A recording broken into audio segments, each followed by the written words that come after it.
right here. His face is hanging out right here.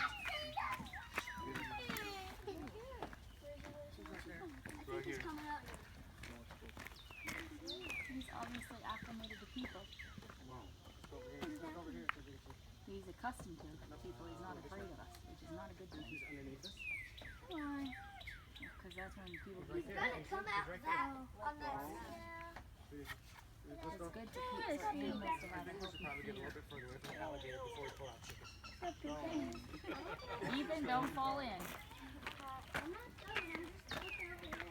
See ya? Be hard pressed to explain that to your parents.